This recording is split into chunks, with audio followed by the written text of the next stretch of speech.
ফেসবুকের ফেসবুকের কিছু গুরুত্বপূর্ণ সেটিং থাকে, যে সেটিংগুলো আমাদের ঠিক করে রাখতে হয়। অনেকেই বলেন যে আমাদের ফলোয়ার বাড়ে না বা আমাদের ভিডিওতে ভিউ বাড়ে না।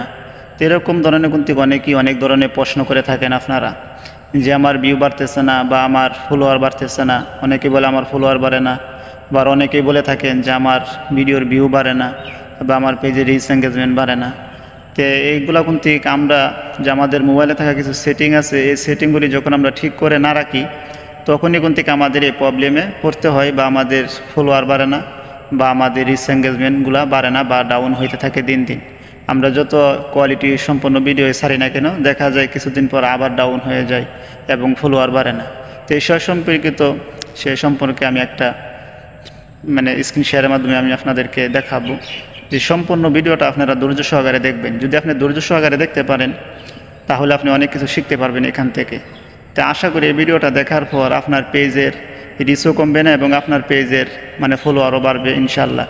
তবে সম্পূর্ণ ভিডিওটা আপনি দেখবেন, এবং যদি ভিডিওটা দেখার পর আপনার কাছে ভালো মনে হয় এবং আপনি যদি উপকৃত হন তাহলে অবশ্যই আপনার মতামত জানিয়ে যাবেন এবং ভিডিওটা অবশ্যই শেয়ার করে দিবেন আপনার বন্ধুদের মাঝে, যাতে তারাও দেখে এখান থেকে তারাই শিখতে পারে এবং তাদের পেজ এবং আইডিগুলো তারাও এই সেটিংগুলি করে রাখতে পারে। চলুন তাহলে আমরা সরাসরি মোবাইল স্ক্রিনের মাধ্যমে চলে যাই। তো এখানে ঢোকার পর আমরা যে 3 ডট মেনু আছে, 3 ডট মেনুতে আমরা একটা ট্যাপ করব। 3 ডট মেনুতে ট্যাপ করার পর উপরে আছে অ্যাকশন বাটন। এই অ্যাকশন বাটনে ট্যাপ করার পর যে মেসেজ আছে, এটা এখান থেকে আমরা এটাকে রিমুভ করে দেব। রিমুভ করে দিলে হবে কি, তখন আমাদের পেজে কিন্তু ফলো বাটন দেখাবে বা ফলো বাটন শো করবে। এই জন্য এটাকে আমাদের রিমুভ করে দিতে হবে। যখন আমরা কমেন্ট করব তখন কিন্তু ওইখানে আমাদের ফলো বাটন দেখাবে, আর ওইখান থেকে আমাদেরকে সহজে মানুষ আমাদেরকে ফলো করতে পারবে, আর এর কারণে আমাদের পেজের ফলো আরও বেড়ে যাবে। তো এইখান থেকে এটাকে রিমুভ করে দেওয়ার পর আমরা ব্রেকে চলে আসব। ব্রেকে আসার পর এই অপোজিট সাইডে দেখেন প্রোফাইল আইকন আছে বাম সাইডে, এখান থেকে তারপরে সেটিং অপশন আছে। এখানে এই সেটিং অপশনে আমাদেরকে ট্যাপ করতে হবে। এই সেটিং অপশনে ট্যাপ করার পর আমরা একটু যদি নিচের দিকে আসি, এখানে পেয়ে যাবেন মিডিয়া। এই মিডিয়াতে আমাদের ঢুকতে হবে। যখন আমরা মিডিয়াতে ঢুকবো, মিডিয়াতে ঢোকার পর আমরা নিচের দিকে আসি।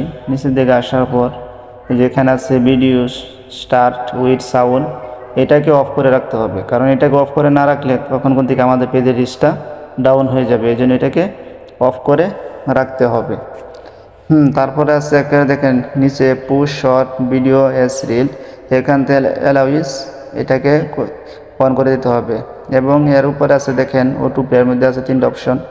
এখানে সর্বনিচেরটাকে আপনাকে টিকমা দিতে হবে, যে নেপার অটো প্লে ভিডিও, এটাকে করে রাখতে হবে। তো এখান থেকে আসার পর আমরা একটু উপর দিকে যাব আবার, যে how people find and contact you.